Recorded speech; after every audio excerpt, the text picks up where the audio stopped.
8 मार्च 2014 को Malaysian airline का एक जहाज कुआलालंपुर से टेक ऑफ तो हुआ, लेकिन वो अपनी मंजिल बीजिंग तक नहीं पहुंचा। आज तक किसी को भी मालूम नहीं पड़ा कि ये जहाज गया तो आखिर गया कहां। लेकिन पूरे 8 सालों के बाद फाइनली अब एक उम्मीद मिली है कि ये जहाज इस वक्त कहां मौजूद है।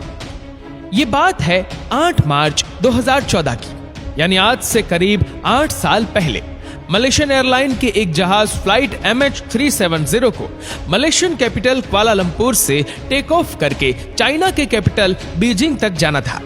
इस फ्लाइट में 2 पायलट, 10 कैबिन क्रू और 227 पैसेंजर्स मौजूद थे, जिनमें से ज्यादातर पैसेंजर्स का ताल्लुक चाइना से था। दोनों पायलट बहुत ज्यादा एक्सपीरियंस थे, जिनमें से 53 साल के कैप्टन ज़ाहरी अहमद शाह को 33 साल का फ्लाइट एक्सपीरियंस था, जबकि 27 साल के को पायलट फारिक अब्दुल हमीद एक जूनियर पायलट थे, जिनको 7 साल का फ्लाइट एक्सपीरियंस था। अगर इस प्लेन की बात की जाए तो 11 साल पुराना ये बोइंग 777 जहाज था, जिसमें ना ही किसी किस्म की कोई प्रॉब्लम थी और ना ही पास्ट में ये जहाज किसी मैकेनिकल या इलेक्ट्रिकल हादसे का शिकार हुआ था। बताने का मेन मकसद सिर्फ इतना है कि ये मलेशिया और चाइना के दरमियान चलने वाली एक बिल्कुल नॉर्मल फ्लाइट थी, जो रोजाना 5 घंटे और 34 मिनट में मलेशिया से चाइना या फिर चाइना से वापस मलेशिया जाती थी। लेकिन आज का दिन इस फ्लाइट के लिए किसी भी तरह नॉर्मल नहीं था। बेशक फ्लाइट MH370 को सिर्फ 5 घंटे और 34 मिनटों के लिए उड़ान भरनी थी, लेकिन टेक ऑफ से पहले इसमें जरूरत से ज्यादा फ्यूल डाला गया, जिससे वह 7 घंटे 41 मिनट तक फ्लाई कर सकती थी, यानी अपनी रिक्वायरमेंट से भी 2.25 घंटे ज्यादा।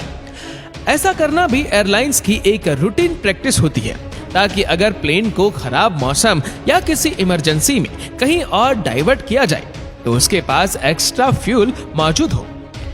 यह दिन था 8 मार्च 2014 का और रात के 12:42 पर फ्लाइट MH370 ने रूटीन के मुताबिक कुआलालंपुर से टेक ऑफ किया। फर्स्ट पायलट ज़ाहरी टेक ऑफ से पहले और उसके बाद भी Kuala Lumpur air traffic control tower से डायरेक्ट कांटेक्ट में थे। टेक ऑफ करते ही जहाज ने अपनी डायरेक्शन साउथ चाइना सी की तरफ कर दी और ठीक 20 मिनटों के बाद यानी रात के 1:09 पर जहाज में लगे ट्रांसपोंडर ने अपनी current GPS location Kuala Lumpur air traffic control tower के रडार को भेज दी। ये ट्रांसपोंडर का ऑटोमेटिक फंक्शन होता है, जो हर थोड़े टाइम के बाद अपनी करंट लोकेशन करीबी रडार तक पहुंचाता है। अभी तक सब कुछ ठीक प्लान के मुताबिक चल रहा था। इसके ठीक 10 मिनटों के बाद यानी रात के 1:19 पर जब फ्लाइट MH370 मलेशिया से निकलकर वियतनाम जाने लगी तो कुआलालंपुर के कंट्रोल टावर ने आखिरी बार फर्स्ट पायलट ज़ाहरी से कांटेक्ट किया और ये अल्फाज बोले, Malaysian 370, Malaysian 370, contact Ho Chi Minh 120.9. Good night. Good night, Malaysian 370. इसका मतलब था कि अब फ्लाइट MH370 को वियतनाम की सिटी हो ची मिन के कंट्रोल टावर से कांटेक्ट करना चाहिए। फर्स्ट पायलट कैप्टन ज़ाहरी ने यह मैसेज सुना भी, उसका जवाब भी दिया, गुड नाइट MIS 370। ना ही कंट्रोल टावर को पता था और शायद ना ही कैप्टन ज़ाहरी को कि उनका यह गुड नाइट वाला मैसेज MH370 को रिसीव होने वाला आखिरी मैसेज होने वाला है। ये वह वक्त था जब फ्लाइट को टेक ऑफ किए अब पूरे 37 मिनट गुजर चुके थे।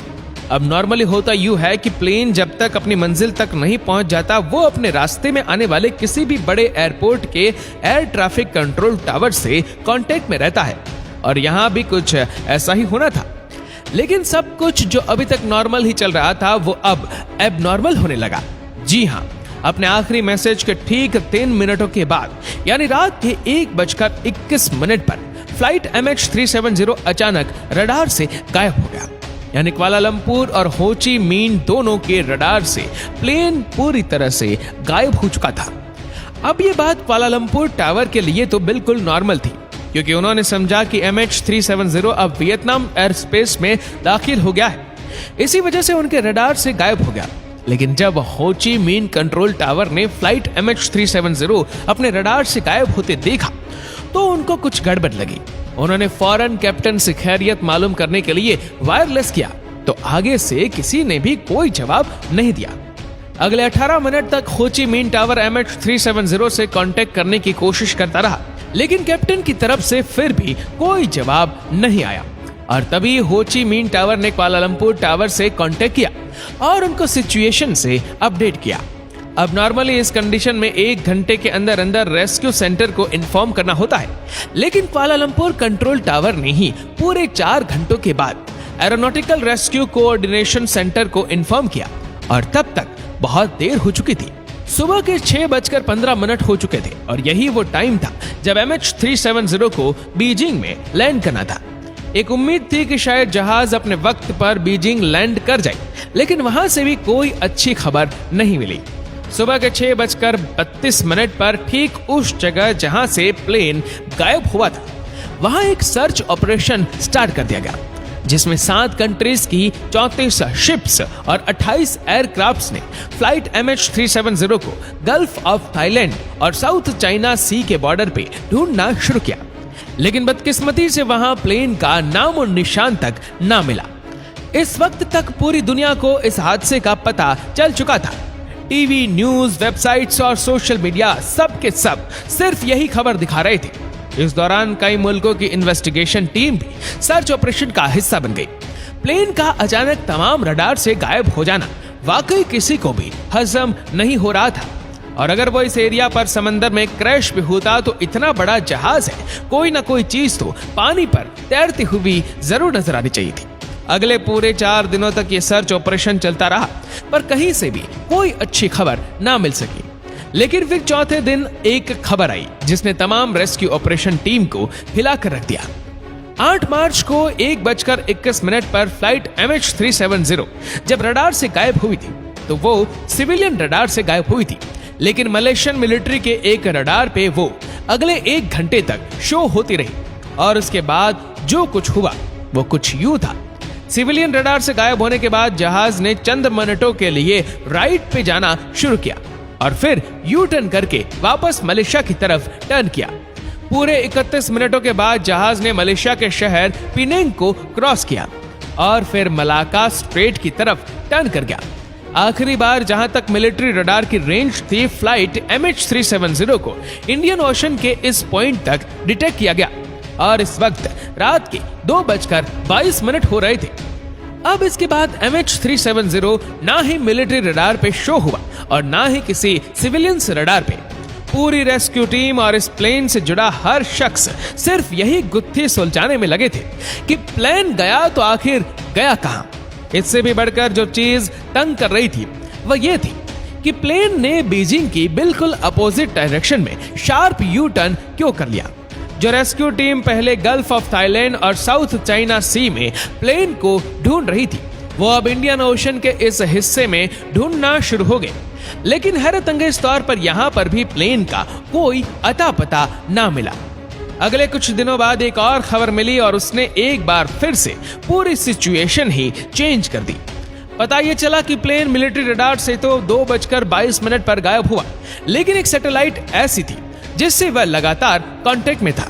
आपको यहाँ पर यह बताना भी जरूरी है कि ये बोइंग एयरप्लेन्स के लिए एक नॉर्मल बात होती है जब उनका अपना कम्युनिकेशन सिस्टम किसी वजह से खराब हो जाता है, तो वह सैटेलाइट से कांटेक्ट करने की कोशिश करता है।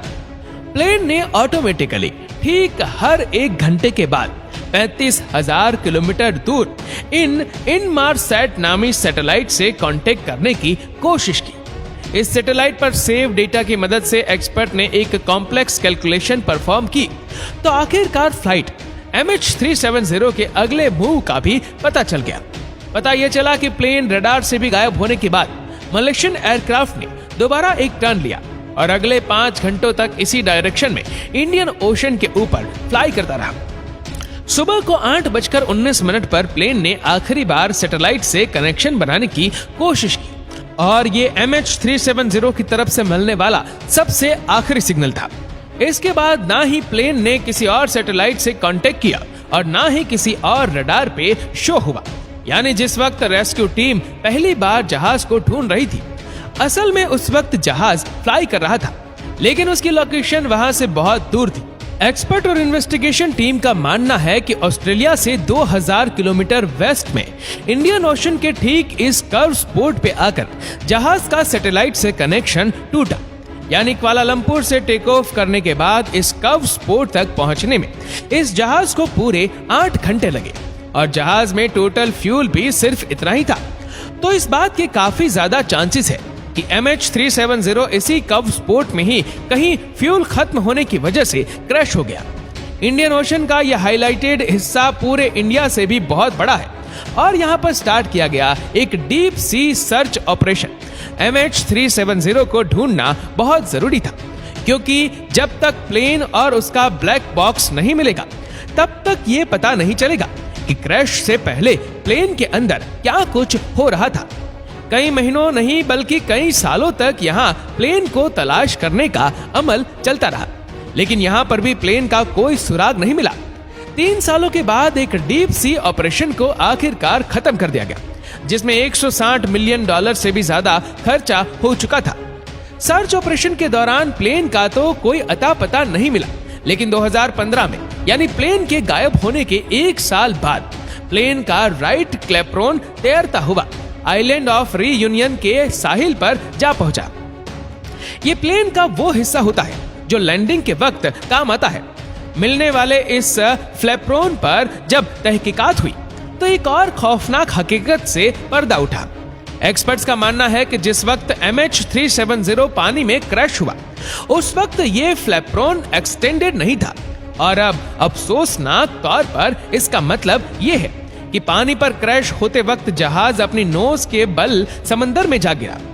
अगले कई सालों के दौरान प्लेन के कई और हिस्से भी अफ्रीका के साहिल से मिले, लेकिन आज तक प्लेन और उसमें बैठे पैसेंजर्स का कोई सुराग नहीं मिला।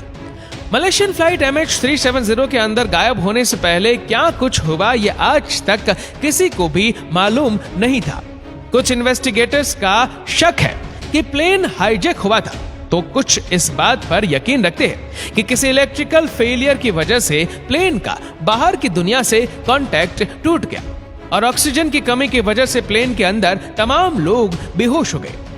असल रीजन क्या है ये तो प्लेन के ब्लैक बॉक्स में महफूज रिकॉर्डिंग से ही पता चल सकता है, जो प्लेन के साथ ही इंडियन ओशन में कहीं गायब है। MH370 के गायब होने के पूरे 8 सालों के बाद फरवरी 2022 में एक बार फिर से प्लेन के मिलने की उम्मीद दिलाई गई। एक British retired aerospace engineer Richard Godfrey ने दावा किया है कि वीक सिग्नल प्रोपगेशन एनालिसिस के जरिए उसने प्लेन की असल लोकेशन का अंदाजा लगा लिया है और हैरतअंगेज तौर पर रिचर्ड ने जो पिन पॉइंट लोकेशन बताई है वो भी इंडियन ओशन के इसी कर्व एरिया में मौजूद है। रिचर्ड का मानना है कि उसकी बताई गई ठीक इस जगह पर ओशन के 4000 मीटर नीचे मलेशियन एयरलाइन का गुमशुदा जहाज अभी भी मौजूद है। ये उतनी ही गहराई है जितना नीचे टाइटैनिक शिप पूरे 74 ईयर की कोशिशों के बाद 1985 में मिला था। अब Malaysian authorities retired aerospace engineer के इस क्लेम को कितना सीरियस लेती है और इस जगह पर एक नया सर्च ऑपरेशन लॉन्च किया जाता है कि नहीं, ये तो वक्त ही बताएगा। आशा करते हैं कि वीडियो आपको पसंद आई होगी।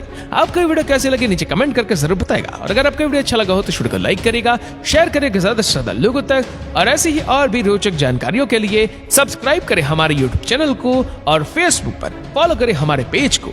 धन्यवाद।